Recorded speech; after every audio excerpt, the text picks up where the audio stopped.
Welcome students. अब हम exercise first exercise के कंटिन्यू कर रहे हैं क्वेश्चन को। और 1.5 तक हम डिस्कस कर चुके थे। अब हमारे हैं 1.6। तो 1.6 में वो पहले वाले क्वेश्चन को इसमें इंक्लूड कर रहा है। वो कह रहा है कि what is the net flux of the uniform electric field exercise. जो एक्सरसाइज 1.15 में जो इलेक्ट्रिक फील्ड था उसको वो कंटिन्यू कर रहा है। कह रहा है कि उसी इलेक्ट्रिक फील्ड में अगर क्यूब रखें और जिसकी साइड 20 सेंटीमीटर हो और वो उस कोऑर्डिनेट एक्सिस के पैरेलल हो, उसके प्लेन जो है कोऑर्डिनेट एक्सिस के पैरेलल हो, तो ये हमने उसका प्लेन उसके कोऑर्डिनेट एक्सिस के पैरेलल रख दिया। ठीक है,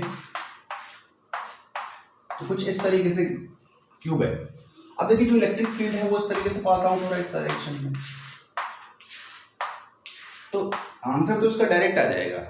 आंसर ये होगा नेट फ्लक्स जीरो होगा। क्यों होगा? क्योंकि incoming coming flux equal to है आउटगोइंग फ्लक्स।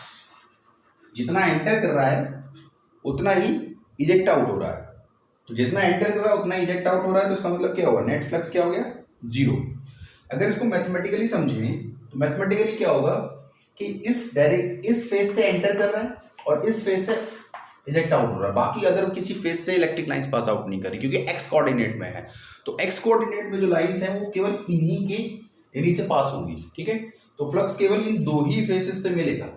तो पहले से अगर हम बात करें इसके एरिया वेक्टर की डायरेक्शन ये, इलेक्ट्रिक फील्ड की डायरेक्शन ये, तो अगर इसमें फ्लक्स लिखा लें E is equal to E S sorry φ1 is equal to E S cos 180, क्योंकि इनके बीच में एंगल 180 का, तो वैल्यू क्या आएगी? ई एस कॉस 180 की वैल्यू -1, तो that is minus E S.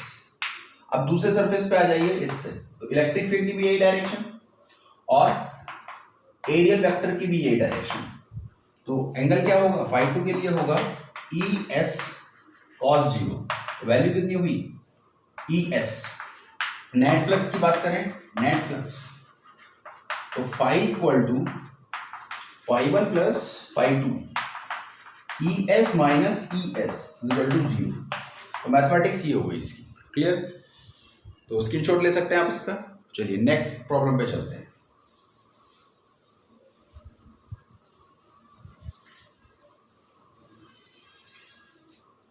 One point 17 देखिए क्वेश्चन है, careful measurement the electric field at the surface of a black box indicate that the net outward flux through the surface of box is। उसने कहा है कि कोई box है, ये box आप उसने कंसिडर कर लिया।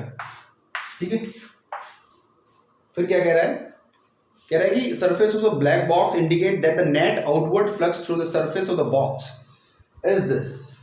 जो phi की वैल्यू दी है उसने 8.0 into 10⁻³ newton metre square upon coulomb. Clear?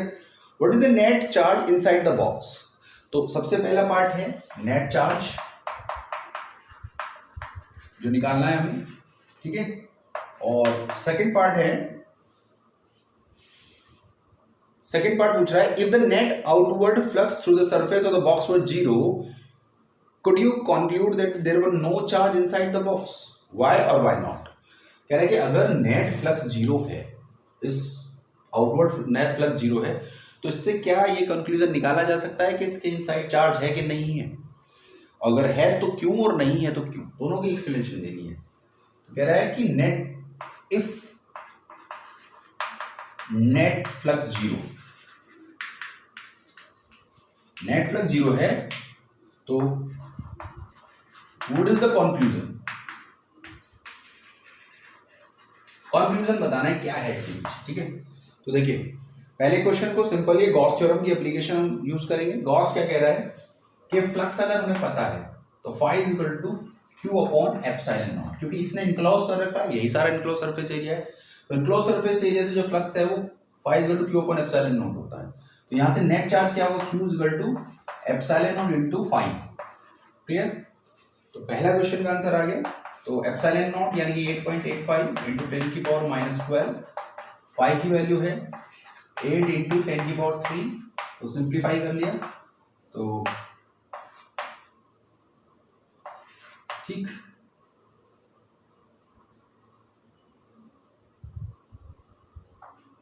Seventy के आसपास। ठीक, एक बार 49, 64 और 4,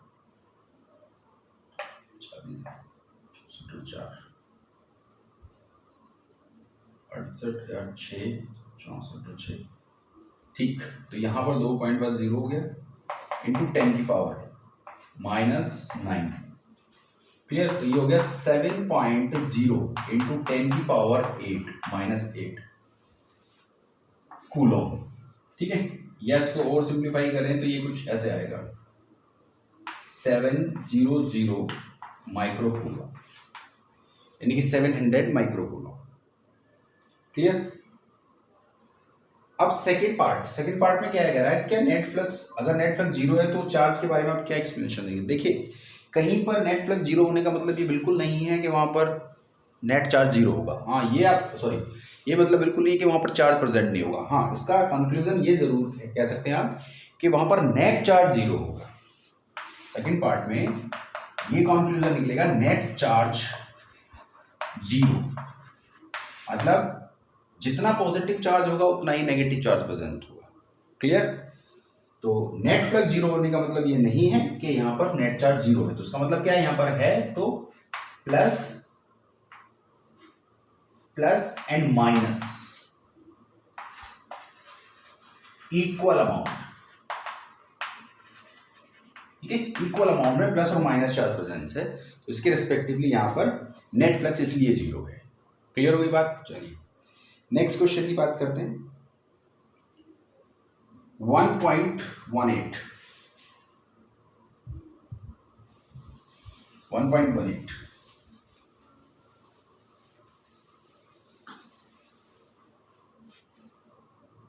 इसने एक स्क्वायर बना रखा है। ठीक है, और उसके 5 सेंटर हाइट पर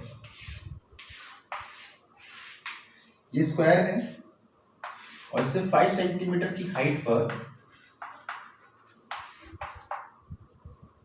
कोई चार्ज प्लेस कर रखा है। ठीक है, थोड़ा सा नीचे मान देते हैं, यहां इस हाइट पर कोई चार्ज प्लेस कर रखा है, और उसको वो कह रहा है कि 10 माइक्रो कूलम है। ठीक है, a point charge 10 micro coulomb is a distance 5 cm directly above the center of a square side 10 centimetre. 10 centimetre की साइड है। Clear. What is the magnitude of electric flux through the square? The square has one face of the cube with edge 10 centimetre. यानी कि आपको क्या निकालना है इस जगह, electric flux to the square. इस स्क्वायर के थ्रू आपको इलेक्ट्रिक फ्लक्स निकालना। तो देखिए, ऐसी प्रॉब्लम को करने के लिए हमें पहले इनक्लोज करना पड़ेगा, क्योंकि ये चार्ज हर डायरेक्शन में फ्लक्स प्रोड्यूस कर रहा होगा, और क्योंकि हमें कहा गया है कि केवल इस स्क्वायर से कितना फ्लक्स पास आउट होगा, ये केवल एक ही स्क्वायर की बात कर रहा है। तो हमें क्या करना है कि हम पहले इसको इनक्लोज कर लें।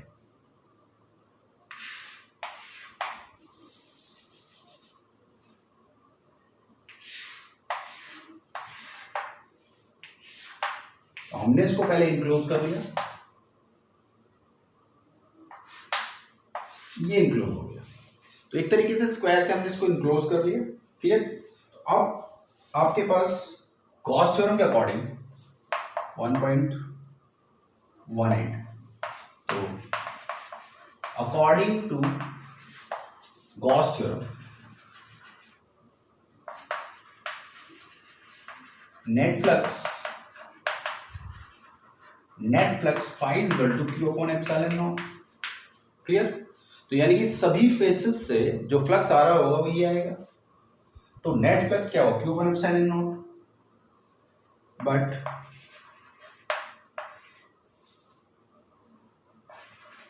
Square is one face of cube. ये इस क्यूब का वन फेस है, तो अगर नेट फ्लक्स इस पूरे 6 फेस, ऐसे कितने फेसेस हैं, 6 faces, but square is one face of cube. तो वन फेस ऑफ क्यूब है, तो net flux net flux from six face से जो आ रहा है वो क्यू अपॉन एप्सिलॉन नॉट। और हमें क्या निकालना है, एक फेज से फ्लक्स फ्रॉम वन फेज, वो क्या होगा Q upon six epsilon not. तो ये एक फेज से Q upon six epsilon not flux pass out होगा। क्लियर होगी बात। तो इस तरीके से हमारी ये 1.18 तक की प्रॉब्लम कंप्लीट होती है। अब हम आते हैं 1.19 पर। कैलकुलेट कर सकते हैं, वैल्यू पुट कर दीजिए।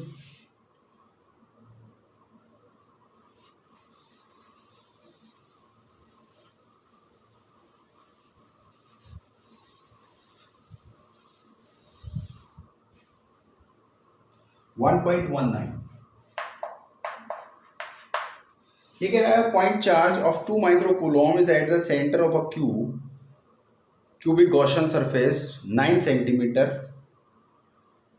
wedge. What is the net electric flux through the surface. देखिए उसने क्या कहा कि 2 माइक्रोकूलम का सेंटर के क्यूब पर रखा हुआ है। आपसे पूछा what is the net electric flux through the surface.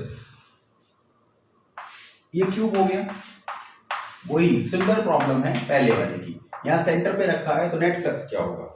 Net flux में देखिए उसमें उसकी एजेस दे रखे हैं जिसकी रिक्वायरमेंट ही नहीं है। तो नेट फ्लक्स क्या होगा, net flux is equal to phi is equal to Q upon epsilon. Clear.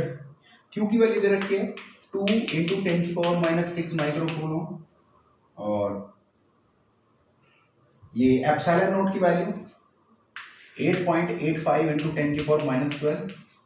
Simplify कर लीजिए, 2 इंटू 10 की पावर ऊपर जाएगा 6, 8.85। क्लियर। दूसरा क्वेश्चन क्या कह रहा है वो उसमें, what is the net flux through the surface.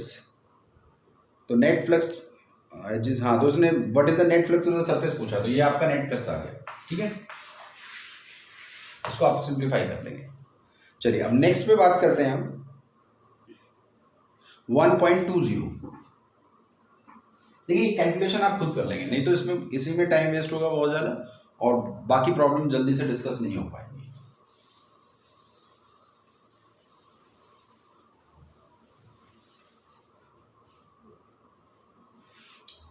1.20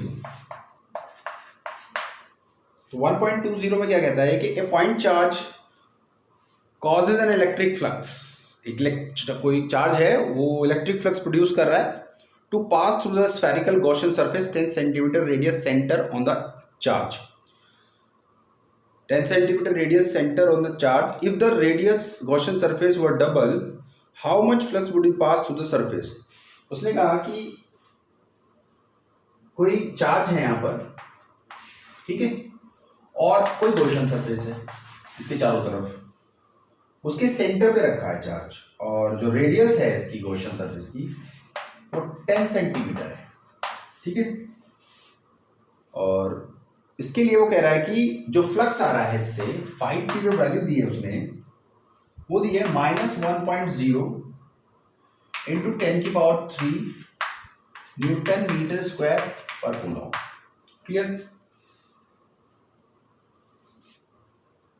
पूछा है आपसे कि पहला क्वेश्चन जो है, if the radius of the Gaussian surface were double, how much flux to the pass to the surface. तो कितना फ्लक्स पास होगा। देखिए फ्लक्स को हम जानते हैं Q अपॉन एप्सिलॉन नॉट होता है, तो इसमें कहीं भी रेडियस का गॉसियन सरफेस की रेडियस का कोई पार्टिसिपेशन नहीं है, तो जो नेट फ्लक्स है वो कांस्टेंट रहेगा। नेट फ्लक्स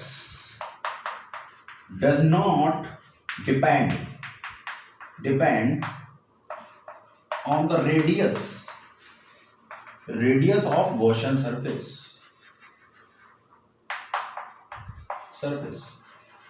क्लियर हुई। तो इतना ही फ्लक्स जितना पहले था इतना ही फ्लक्स पास आउट करेगा। क्लियर। दूसरा पार्ट,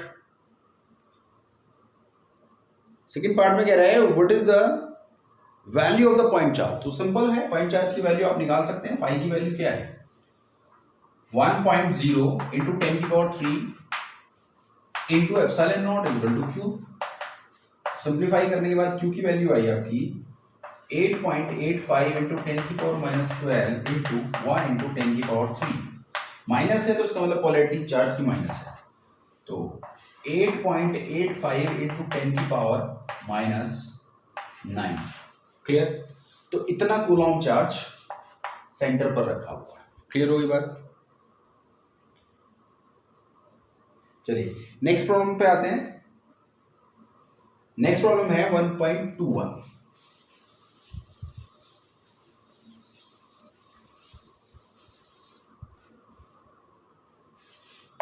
1.21 क्या कह रहा है? A conducting sphere of radius 10 centimeter has a unknown charge.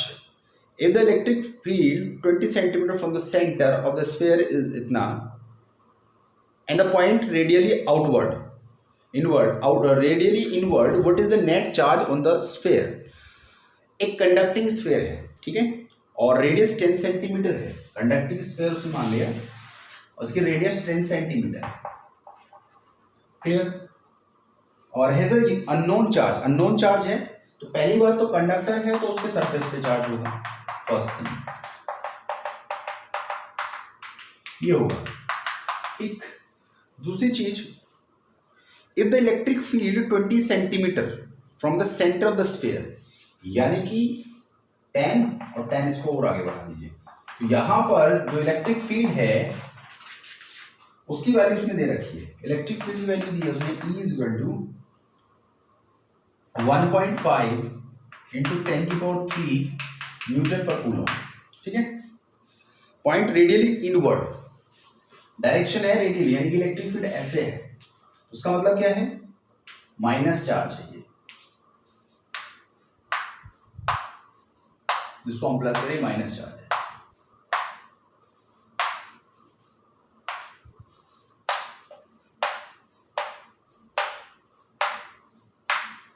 ये है प्रॉब्लम आपकी, ठीक है। और फिर क्या कह रहा है? What is the net charge on the sphere. अब आप उसको नेट चार्ज कैलकुलेट करना है, तो डेफिनेट सी बात है, देखिए फिर हम वही बात करेंगे गॉस थ्योरम की। तो गॉस थ्योरम क्या कहती है? Phi is equal to Q upon epsilon naught. यहाँ इलेक्ट्रिक फील्ड का कोई पार्टिसिपेशन नहीं है, ठीक है, बस यहाँ फ्लक्स का पार्टिसिपेशन है। अब फ्लक्स निकालने के लिए हमें इलेक्ट्रिक फील्ड की जरूरत है, तो इलेक्ट्रिक फील्ड यानी phi is equal to ES, ये आपको पता है। तो देखिए जब ES आप निकालेंगे तो फाई निकालना, सबसे पहले E की वैल्यू क्या है? 1.5 इंटू 10⁻3। अब देखिए जनरली कॉस थीटा होता है, लेकिन क्योंकि परपेंडिकुलर होता है चार्ज, इलेक्ट्रिक फील्ड हमेशा कंडक्टर जो भी है उसके सरफेस के परपेंडिकुलर होती है, तो एंगल क्या हो जाएगा? एंगल यहाँ पर 0 आएगा इसके प्लेन एरियल वेक्टर और इलेक्ट्रिक फील्ड के वेक्टर के बीच में, ठीक है।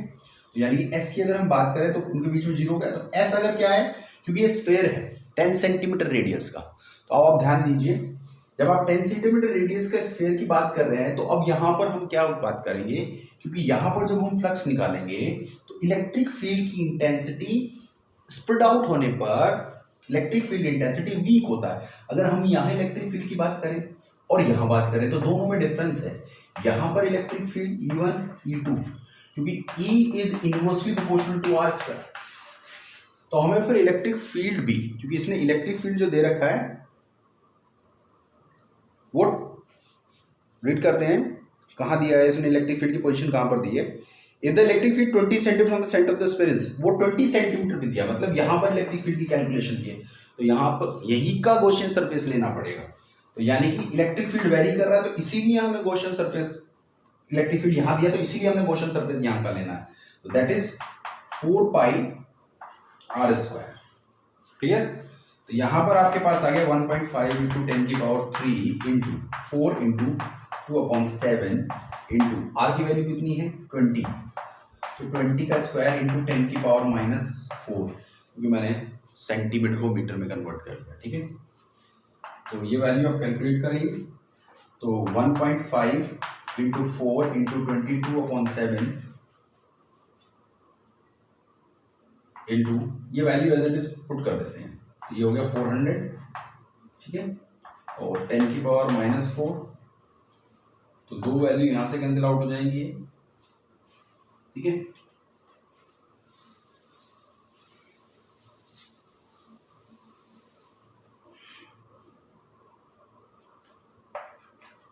तो ये value five is equal to 1.5 into 4 into 22/7, 10 की पावर 3 छोड़ देंगे यहाँ पर, हाँ 10 की पावर 3 रहेगा, 1.5 इंटू 10 की पावर 3, ठीक है, 10 की पावर 3 इंटू 4 इंटू 22/7, और ये आपका रहेगा 4 इंटू 10 की पावर -2, ठीक है।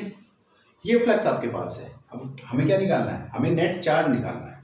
नेट चार्ज के लिए क्या करना पड़ेगा, नेट चार्ज के लिए phi is equal to Q upon epsilon naught, Q is equal to phi epsilon naught, ठीक है। फाई की वैल्यू आपके पास है 1.5 इंटू 4 इंटू 22/7 इंटू 4, पावर को एडजस्ट करिए, 3 ये हो गया, 2 यहाँ से एडजस्ट हो जाएंगे, ठीक है। बाकी वैल्यू चेक कर लीजिए, सारी हमने लिखी है कि नहीं लिखी है, ठीक है। तो ये हो जाएगा 10 बचेगा यहाँ पर, और मल्टीप्लाई में 8.85 इंटू 10 की पावर -12, क्लियर। तो इसको हम कैलकुलेट करेंगे, तो ये आपकी value 1.5 into 4 into 4 into 22 into 8.85 into 10 की पावर -12, ठीक है। और 10 को और सिंप्लीफाई कर लीजिए, तो ये हो जाएगा 11, क्लियर। तो इस तरीके से ये वैल्यूज चार्ज किया गया, क्लियर। तो और इसको सिंप्लीफाई कर सकते हैं, जैसे 4 चुक 16, 16, 22 इंटू 8.85 10 की पावर -11, ठीक है। तो अब आप इसको या तो कैलकुलेट कर लीजिए, चलिए अब एक बार कैलकुलेट कर लेते हैं, कैलकुलेशन कर लेते हैं इसकी। यहां तक रब कर देते हैं इसे,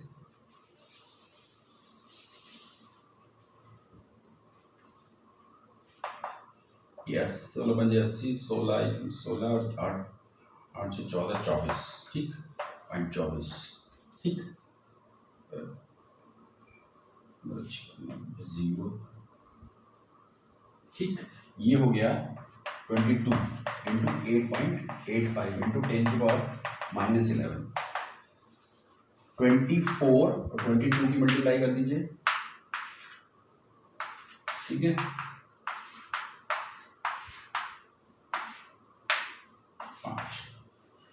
528 इंटू 8.85 इंटू 10 की पावर -11, इसको और सिंप्लीफाई करेंगे तो आप ध्यान से देखिए कि इसको हम अप्रोक्सीमेशन में लिख सकते हैं, इसको लिख सकते हैं आप 9 ले लीजिए अप्रोक्सीमेशन में,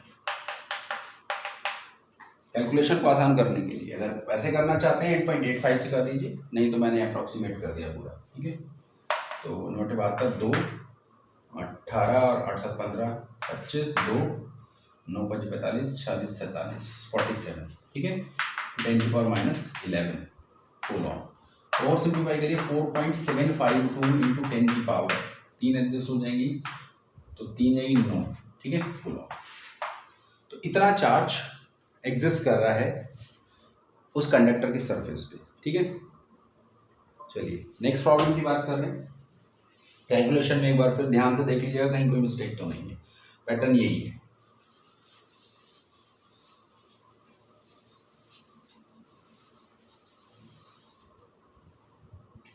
देखिए यहाँ रेडियस का क्यों फर्क पड़ा है, एक बात ध्यान देने वाली है कि गॉसियन रेडियस हमने वहाँ क्यों कहीं भी, मतलब उसकी रेडियस से 4πr² से क्या इफेक्ट हो, क्योंकि इलेक्ट्रिक फील्ड वेरिएट कर रहा है। कांस्टेंट इलेक्ट्रिक फील्ड में नहीं होता ऐसा, लेकिन क्योंकि इलेक्ट्रिक फील्ड वेरिएट कर रहा है, डिस्टेंस के हिसाब से वेरी कर रहा है, इसीलिए गॉसियन रेडियस का इफेक्ट पड़ रहा है। क्लियर हुई, कंफ्यूज होने की बिल्कुल जरूरत नहीं है कि कांस्टेंट यूनिफॉर्म इलेक्ट्रिक फील्ड में गॉसियन सरफेस से इफेक्ट नहीं पड़ेगा, क्लियर।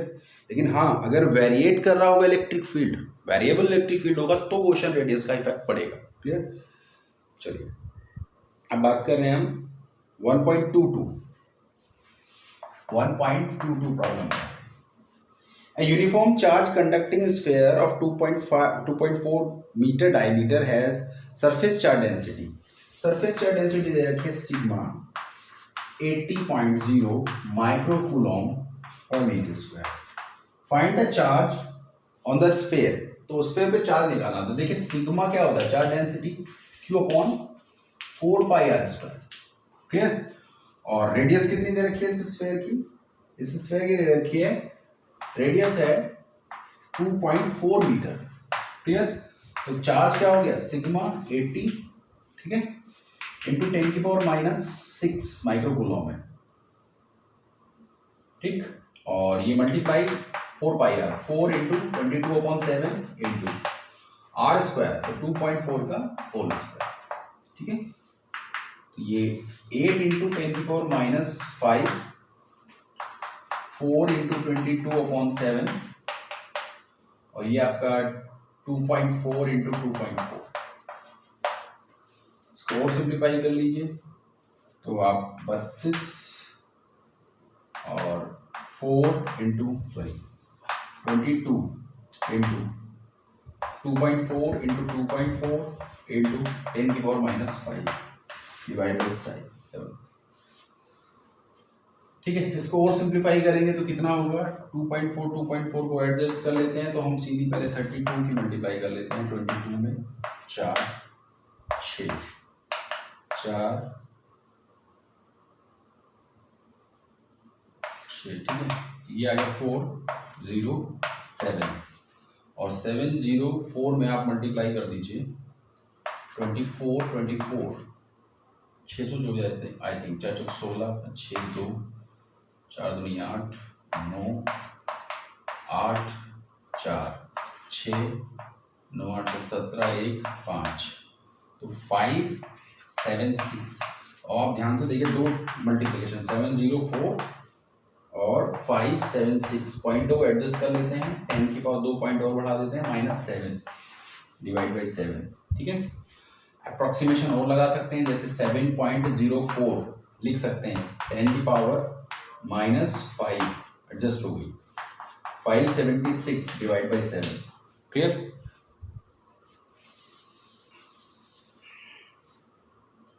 तो और सिंप्लीफाई करेंगे तो क्या होगा, 7 से 7 ऑलमोस्ट कैंसिल आउट हो जाएगा, तो 576 इंटू 10 की पावर -5, क्योंकि चार्ज कूलम में आ जाएगा, ठीक है। तो इतना कूलम चार्ज एग्जिस्ट कर रहा है, 5.76 इंटू 10 की पावर -3 कूलम, क्लियर। तो ये आपका चार्ज आ गया। नेक्स्ट प्रॉब्लम की बात करते हैं।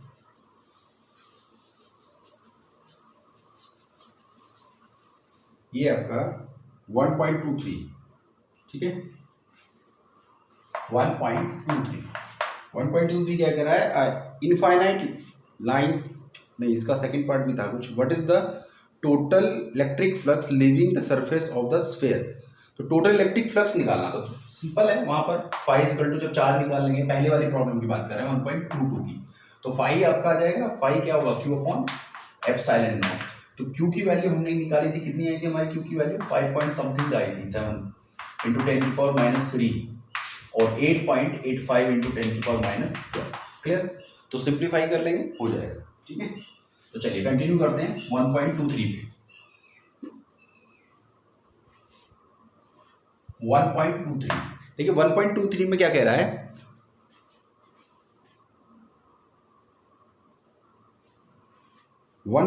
में कह रहा है कि an infinite line charge produce a field 9 into 10 की पावर 4 न्यूटन पर कूलम, ठीक है, at the distance of 2 centimetre. तो रेडियस दे रखी है, वो 2 सेंटीमीटर की दे रखी है, इतने डिस्टेंस पर। Calculate the linear charge density. तो एक लाइन चार्ज डेंसिटी है, तो उसमें आपसे लीनियर चार्ज डेंसिटी पूछा है, और infinite line charge produce a field produce कर रहा है, और at the distance of 2 centimetre calculate the line charge density. Line charge density calculate करना है। तो देखिए इलेक्ट्रिक, अभी जो कह रहा है ये इलेक्ट्रिक फील्ड दे रखा है इसने, और उसकी वैल्यू दे रखी है E इज इक्वल टू, ये E की वैल्यू है, तो फॉर्मूला है, क्योंकि लाइन चार्ज डेंसिटी का electric field E is equal to क्या था वहां पर, lambda upon 2 pi epsilon naught r। ये सिलेंड्रिकल गॉसियन सरफेस के रिस्पेक्टिव इलेक्ट्रिक फील्ड था, ठीक है। ये लास्ट प्रॉब्लम है क्योंकि स्टोरेज खत्म हो रही मेरे